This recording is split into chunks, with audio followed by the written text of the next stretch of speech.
Hey, this is Jill Ciminillo with Pickup Truck Plus SUV Talk, and today we have the 2021 Toyota Highlander.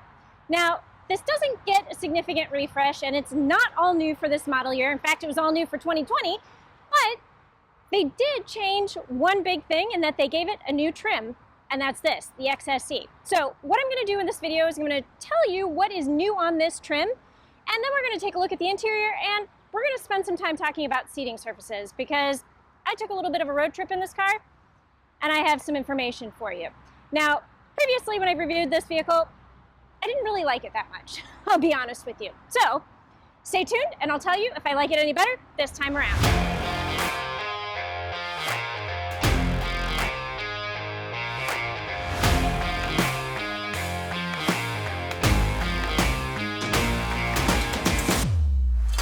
Now, the big thing that you're going to notice on the exterior of the XSE trim, and that is new for this model year, is this right here. This is going to be the big thing that sets this apart from the other trims. So in addition to having a little bit more of a mesh look here, you've got this bit right here, which you don't have on the other trims. The other big thing that is different on this Highlander than the other Highlanders is this right here, and that is the lower spoiler. So I'm going to take you inside really quick to show you the one thing that you can get on this vehicle that you can't get on any other trim. So what is that one thing that you can't get on any other trim? Well, that would be the cockpit red leather interior. This is only available on the XSE, and frankly, it makes a lot of sense since this is supposed to be a sportier trim. Well, as sporty as a Highlander can get. But because it's a sportier trim, red leather, I think makes sense, and frankly, I think it looks really good here. All right, so let's climb inside and power up this vehicle and take a look at some of the other interior features. All right, so as I powered this up, you notice that this is not a full digital cluster. You have your tachometer and your speedometer, which are analog gauges, and then you have this central digital display right here. And you can scroll through some of the different icons to see what you have access to back here.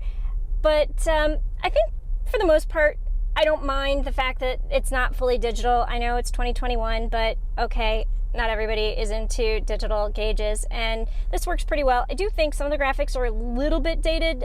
This specifically right here, I don't think that looks great. I think those icons could be 4-color. I think they could be a little bit zippier in terms of design, and maybe that's just me. But while we're here, I'm going to show you what this actually is. So this area right here, and you got there by scrolling down and up through the different icons, this is where you can turn on and off your different safety nannies. So you will often have to press and hold for details, and it'll show your lane centering, your sensitivity, your sway warning, and all of these things, and it allows you to set the sensitivity as well as whether or not you want it on or off at all. And as you scroll through the different items, you can again turn things on or off. It'll ask you for the detail settings, so you can look at that. You can do your curve speed reduction. I like that. But the point is, you have the ability to turn some of this stuff on and off. And I know not everybody likes safety nannies, but for my purposes, I'm leaving everything on because more safer is more better. All right, so let's leave the digital cluster and move over here. So this is going to be the infotainment system area right here. This is actually the base 8-inch screen. So this is not the up-level screen. There is a 12.3-inch screen that's available on the Highlander, but it is not available on the XSE trim. I think it's only available starting at the limited touring and then up through the platinum. So only the top two trims get that big screen, and it looks really nice. This doesn't bother me either. I think the 8-inch screen is fine. It does everything that I want it to do. The map is pretty good, and I'll show you some B-roll, but the Apple CarPlay also is pretty good. But I will point out the Apple CarPlay is a wired-in system, so it is not wireless, and you have to have the right cord to make it work. I tried to put Android Auto on with my husband's phone, but I'm an Apple person, and I was using an aftermarket cord for Android Auto, and that didn't work. So you have to have a proper cord to make it work. It doesn't work with just any cord out there. So let's look at what is going on here a little bit. This is your main screen. So as you can see, I've got my audio off because YouTube doesn't like it when you play audio, and I don't have my phone paired right now because it messes with my audio on when I'm recording video. So but then your map screen there. So when you go to menu, you have these icons. Again, similar to how I felt about the icons in the behind the wheel gauges, I think this looks a little bit dated. I'd like to see some 4 colors, something going on here. But you do have, you know, your setup screens, your info screens going on here, so you can look at what your fuel economy has been. I've been idling for a little bit here, so take that all with a grain of salt. Here are just some of the things that you can see here. It's just one screen. It doesn't swipe or anything like that. I think the map looks pretty good, fills out the screen really well. And I like the fact that you have both a power volume knob and a tuning knob, so that is really good. This also does have the up-level JBL sound system, so you can see the speakers in the A-pillars. And I have to admit, I'm not too much of an audiophile, but I think it sounded pretty good.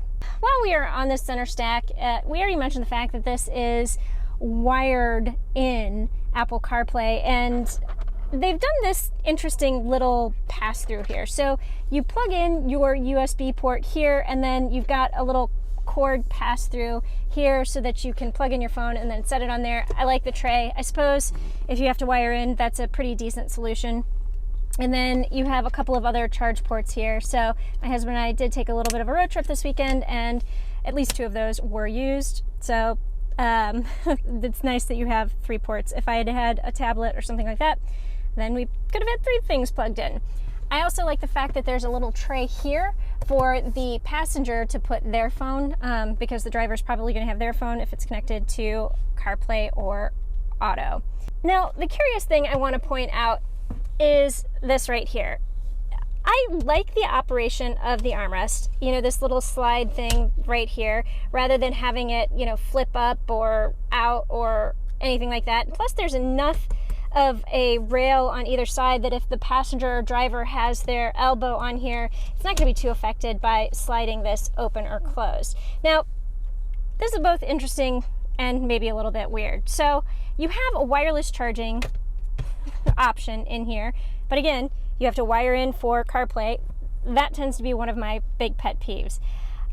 I would rather have the reverse, where you have wireless CarPlay and then you have to wire in to charge, but that's just me. So what I don't like about it is if you were going to use Apple CarPlay, I mean, this is a great place to set your phone, but why would you ever use this? I think it's weird. But there's some really good space under here. You can see I've got, you know, my keys. This is the weird cord that didn't work for Android Auto on my husband's phone, and my iPass wallet. And you've got a little bit of a deeper bucket in here. Of course, I'm trying to do this with the wrong hand, so it's not gonna flow very well, but you have a deeper well in here that you can fit a purse. I would say a medium-sized purse in here, or in my case, I just have a mask in there, my just-in-case mask. But it's a nice deep space if you take this tray out, and you know, when you flip this down, it hides most of it anyway. Somebody was just opening and looking really quick. Before we move on to talking about the seating comfort, I figured we should probably talk a little bit about what's going on in this area here. So first off, you have an 8-speed automatic transmission. It is mated to a 3.5 liter V6 engine that delivers 295 horsepower. Then, because this is an all-wheel drive model, you have hill descent control, and then you have your snow mode here. You can also turn off your traction control right here. You have your different drive modes in this area here. So in addition to having your sport, normal, eco, you also have some off-road modes here if you were going to be in sand or mud or rock and dirt. So again, all-wheel drive system. So you've got a couple of little extra things going on down here. This right here, very important, your auto stop start button, it turns off that feature. And I will also point out, if you are in sport mode, it also automatically turns off that feature. Then you have your park brake and your automatic hold. All right, it is time to get into the heart of what I want to talk about with this video, and that is seat comfort. I'm going to tell you, the verdict is not good. I took a road trip with my husband, and we drove 3 hours to Indianapolis, 3 hours back, and these seats are just not comfortable. Not at all. So driving out to this location to shoot, it took me about 20 minutes, perfectly fine. So when you take that test drive, you know, that 10-minute loop around the dealership, you will probably find these seats to be super comfortable. But after about an hour behind the wheel and in the passenger seat, they're not that comfortable. I was here, my husband was there, we are both very different sizes. He's 5'8", 5'9", weighs about 200 pounds. I'm 5 feet tall, I weigh 95 pounds, and both of us had the same problem. And we found ourselves, you know, moving the seat forward, moving the seat backward, trying to mess with the lumbar support, fidgeting. And frankly, nothing worked. After an hour, these seats feel like you're sitting on cardboard. And if you've watched anything that I've done on Pickup Truck Plus SUV Talk previously, you know, I tend to be a little bit critical of seating positions, and, you know, the seat bottoms are good. They're not too long, so yay, that's good, but the firmness is not good. Previously, I've looked at the General Motors seats, and I kind of gave those a huge thumbs down because they are way too firm. I didn't even want to sit in those for 20 minutes. These are not that bad. But they're not that good either. I had the Toyota Sienna recently, and I loved those seats. Those seats were comfortable for an 8-hour drive, and I don't know what happened here. These are not good. So, verdict on the front seats, at least, is a bit of a thumbs down. So if you are looking at buying this vehicle and you plan on taking a road trip, you should certainly see if you can get one of these vehicles for a 24-hour test and maybe take that small road trip and spend some time in the seat, because I don't know. I don't know who these are comfortable for, but it wasn't me and it wasn't my husband. So let's see if the second row and the third row are any better. All right, moving into the second row, I'm gonna say these seats still feel really firm and very flat. While the front seats at least gave you some contour around your thighs and your hips, this is just very flat and, frankly, rock hard. While the seats back here are not very comfortable, there are a couple things that will make this seat just a little bit more tolerable. And the biggest thing is going to be the fact that you have some rear HVAC controls. So not only can I control the temperature back here, but I can also control the fan speed, as well as whether it's blowing at my face or whether it's piped underneath the seat and blowing at my feet. So you can at least get your temperature and your climate control to be a little bit comfortable, even if the seats themselves aren't that comfortable. You also have 2 USB-A ports back here, as well as, since these are the captain's chairs, you have some nice little in-floor cup holders right here.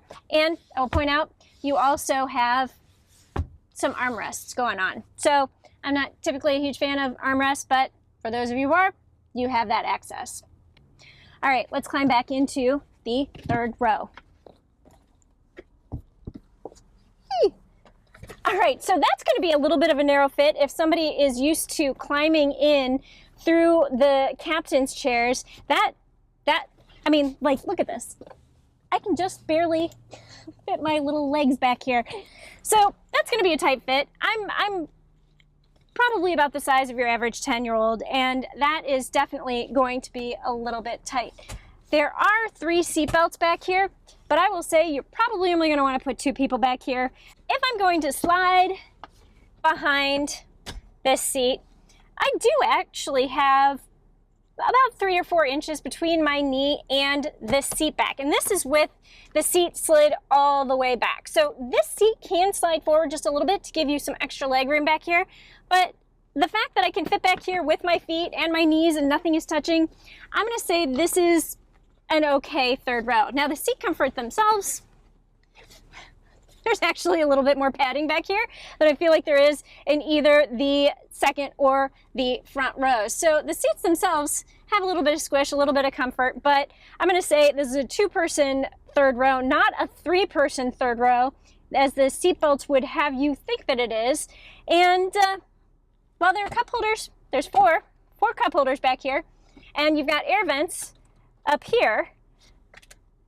You don't have any USB ports. So, this gets kind of a sideways meh for this third row. I mean, it's usable. It's not completely uncomfortable. You definitely have some legroom and footroom, but you're not going to be able to charge your devices.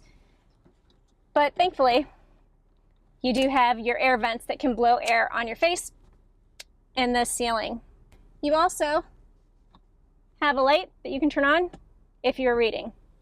In summary, the seating comfort on the 2021 Highlander gets a thumbs down. The last thing I want to talk about before I move on to driving impressions is how this seat moves to access the third row. As you saw in the last segment, climbing through between the captain's chairs is a little bit tight. So how do you do it? There is a little lever on top of this seat and you pull it back. It's a little bit tough, I'll be honest.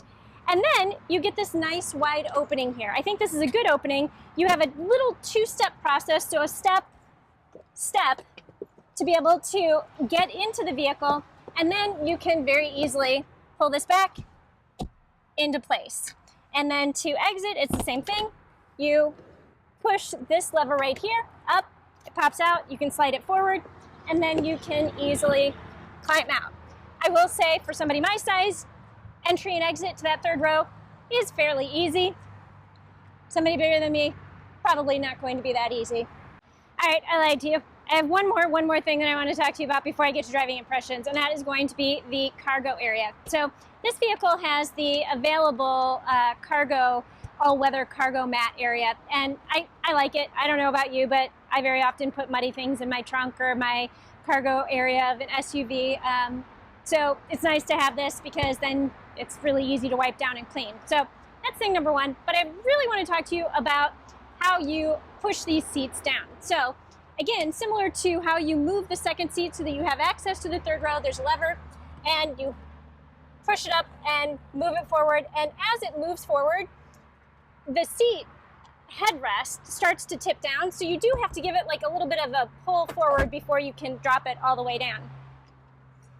So again, move it forward and then it drops all the way down. You have a nice flat load floor and really it kind of triples your cargo volume. So if you're not using that third row and you're only using this for a 4-passenger vehicle, you definitely have some really decent space back here to store some cargo, luggage, whatever you're gonna do. So to pull it back up, you just pull this lever right here. It's pretty easy. I'm, again, not very tall, but I have no problem reaching the strap and pulling it back into place. The seats are not heavy. That works fairly easily. You'll notice the seats headrests stay down until somebody sits back there and pops them back up. So that actually, for me, better for visibility. So let's also talk about this cargo space. If I can get back here. Woo! It's kind of high. And it's not easy to jump in heels. So I think this is nice and wide space. You could definitely fit some luggage. Probably you'd have to have it laying flat. I don't think you could stack it up because of the slope right here. But 4 pieces of luggage, certainly you fit if you stack them. Rollerboards, maybe some backpacks on top of that. But again, you're not going to want to take a road trip in this anyway, so why am I even talking about luggage? You'll fit some sports gear back here. I think for a third row, this actually is pretty decent in terms of cargo space. A lot of times you see like your third row legroom is like this and then your cargo space is even smaller. So I think it's a compromise, but I think it's a nice compromise. So I think they did a pretty good job with that. The other thing to point out, in order to put the trunk down, you have a button that you push up there.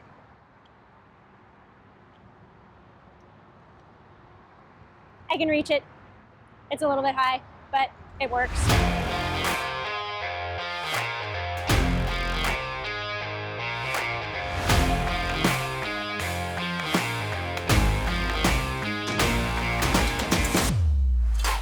Now it is time for driving impressions and to wrap this video up. Okay, so you already understand that I don't like the seating comfort in this vehicle. It's not good. But what do I think of everything else? In general, I think this is a pretty fine vehicle. I think it looks good. I think it drives well. It's solid, planted, comfortable. in terms of road manners for a road trip. So you don't feel every bump, divot, and groove in the road, which I thought was pretty good for spending 3 hours one way to Indianapolis. I also noticed that the interior of the cabin is really quiet, and that is definitely something to be appreciated. So I like the ride and handling. I like the interior quietness. I think the engine does a really nice job. You know, it isn't a V8 engine. It's not supercharged, turbocharged, or anything super special, but there is enough power here for me to merge onto the highway without any problem. It did everything that I needed it to do. I was able to pass. I was able to merge. I was able to have good off-the-line starts. So I think the power of this vehicle is also very good. I like the interior, seats. I think that this cockpit red leather is hot. And I really like the standard safety technology as well. I think that the lane keep assist, lane centering technology works really well. I think the adaptive cruise control is okay. I'm going to say it's not the best cruise control, the adaptive cruise control I've seen in a vehicle, but it does pretty well. The part for me that it fell down a little bit was with the stopping part, frankly. So I have a vehicle in front of me, it slows down. This vehicle did not slow down as quickly as I wanted to, and I found myself taking control of the vehicle more often than not, especially in stop and go traffic. So I think that wasn't the intended purpose of stop and go, the adaptive cruise control, because it's supposed to make you a little less fatigued when you are driving. It's supposed to take a little bit of that control and thought out of the process, and it didn't. I frankly felt a little bit more stressed out having it in play in stop and go traffic than anything else. But on a highway for a long road trip, the adaptive cruise control did really well. It kept me going the speed limit and kept me in my lane lines, especially on I-65, which is like 2 hours of drudgery. So overall, I like the lane keep assist functions and the safety systems that are in place here. But again, as I pointed out at the very beginning of the video, you can in fact turn them off if you would like. I think the design of the vehicle looks pretty good, exterior and interior. I didn't mind the 8-inch screen. I like that it's touchscreen, and I thought it was pretty responsive and worked very well. Apple CarPlay worked very well. Didn't have the chance to test Android Auto, so I can't tell you about that. But I really like the overall technology, functionality, and design of this vehicle. As I said, the big downfall is going to be the seat comfort. And second to that is frankly going to be the access to the third row, because it's okay, but it's not great. I've seen vehicles that do it better. So vehicles that do it better, I think the Kia Telluride and the Hyundai Palisade with their little one-touch button operation that moves the seat forward, backward, I think that's better. So my verdict. Do I like it any better than the first time I drove it? I don't think I do. Again, this is a perfectly fine vehicle. I think that there's a lot going for it. Reliability, dependability, safety, good standard safety, but this would not be the 3-row vehicle that I would choose. On that note, it is time to say thanks for watching, and don't forget to follow us on the web at pickuptrucktalk.com. If you haven't hit the subscribe button already, please do so, and I will see you down the road.